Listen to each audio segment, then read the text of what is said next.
dive deeper into the possibilities that ZFS and Open-E JovianDSS have to offer. So, one of the things already mentioned today is the fact that you can achieve high availability with Open-E JovianDSS. To demonstrate what it means, we will bind our two nodes of Open-E JovianDSS to work together in a cluster. Now, in case one of the nodes fails, for example due to a hardware failure, the other will take over the operation. This is what high availability is in practical terms. Enter the failover settings. Put in the IP of the other node and confirm with the password.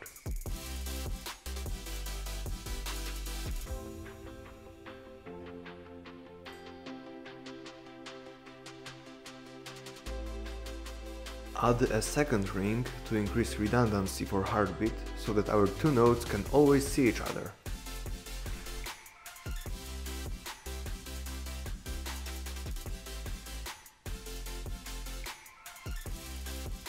Add ping nodes to ensure that JovianDSS is able to see other devices from the same network infrastructure.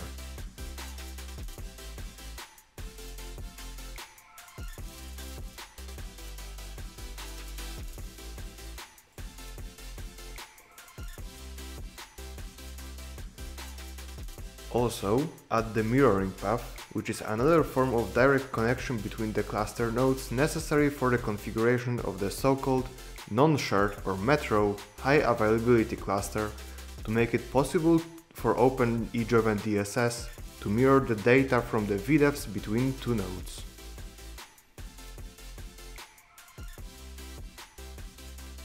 Complete the configuration by clicking on the Start Failover button.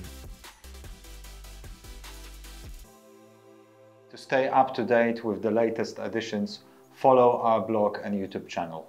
Thank you for watching and good luck with managing your data storage.